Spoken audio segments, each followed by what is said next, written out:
Today's topic, hello, welcome back in Braspati Mahila College YouTube channel.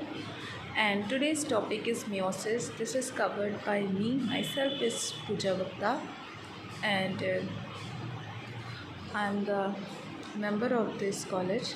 So without delay that I discuss what was our topic. So today's topic is meiosis.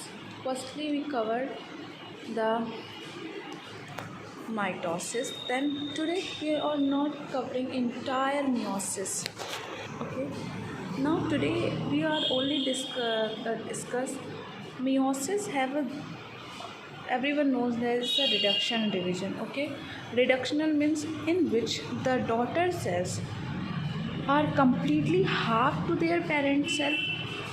Simply कह सकते हैं ना, हिंदी में बात करें तो इसको अर्धसूत्री विभाजन, अर्ध मतलब हाफ, रिडक्शनल डिवीजन, और ये सिर्फ और सिर्फ गैमेट्स में बनती है। यानी in case of the female ovary के अंदर ओवा के अंदर एग प्रोडक्शन जो होता है उसमें जो होगा वो मियोसिस होगा। In case of female, in case of male ये स्पर्म फॉर्मेशन में जो प्रोसेस होगा उसमें जो डिवीज़न होगी वो मियोसिस की यूज़ करी जाएगी। ओके।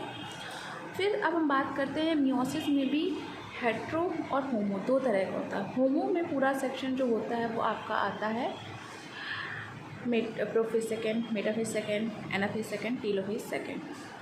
आज का हमारा जो टॉपिक है वो बहुत ही नैरो टॉपिक है। ठीक है, नैरो इन द सेंस हम लोग सिर्फ और सिर्फ मियोसिस में जो हेट्रो होता है उसमें भी जो प्रोफेज फर्स्ट होता है उसमें भी 5 स्टेजेस होती हैं। 5th स्टेज का मैंने यहाँ नाम नहीं लिखा है, तब भी मैं एक नाम आपको बताती हूँ। Leptotene, zygotene, pachytene, diplotene and diakinesis. Okay, तो हम पहले बात करते हैं कि होता क्या है। ठीक है, ये सभी एम फेज़ में आ जाएंगी। एम फेज़ से पहले हमें मालूम है कि इंटरफेज़ होती है। इंटरफेज़ मतलब जहाँ पे सेल ग्रोथ करती हैं और डुप्लीकेट करती हैं। बात हो रही है मियोसिस की, यानी यहाँ पे गैमेट्स फॉर्म होंगे। गैमेट्स फॉर्म होने के लिए मतलब जो यहाँ पे ओरिजिन होगी वहाँ पे एक क्रोमोसोम आएगा मैटरनल से, एक क्रोमोसोम आएगा पैटर्नल से।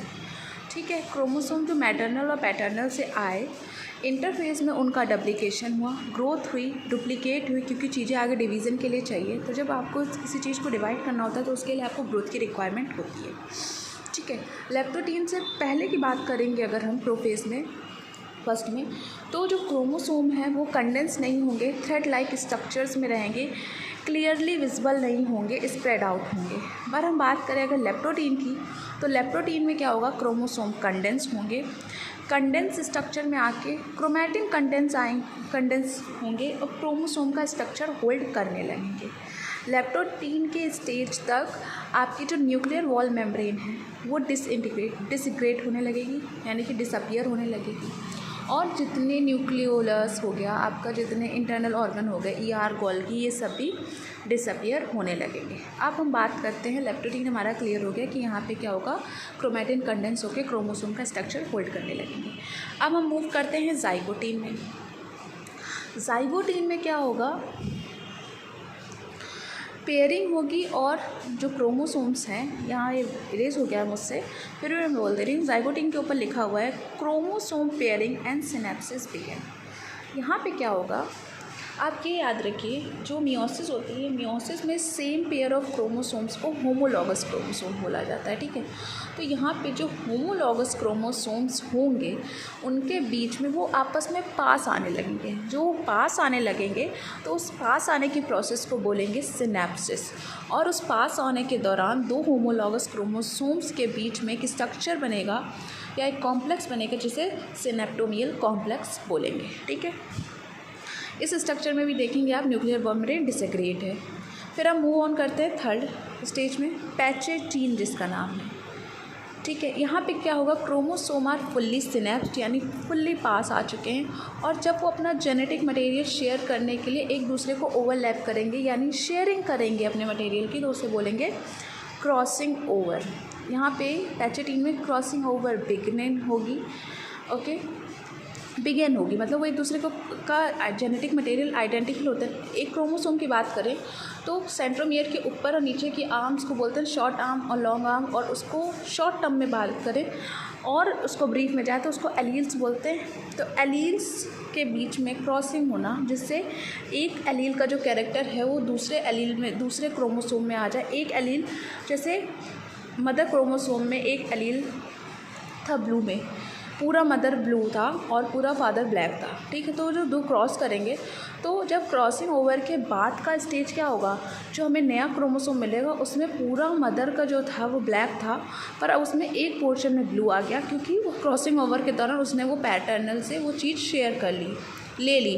और जो पैटर्नल का पूरा कलर ब्लू था उसमें वो पोर्शन ब्लैक हो गया। तो वो डिफरेंट हुआ ना, यानी कि रिडक्शनल डिवीज़न और कंप्लीट डिफर हुआ ना। पेरेंट सेल कैसे थे, ब्लैक और ब्लू, पर अब हमें कैसा मिल रहा है, पूरे ब्लैक में थोड़ा पार्ट ब्लू, पूरे ब्लू में थोड़ा पार्ट ब्लैक, ठीक है।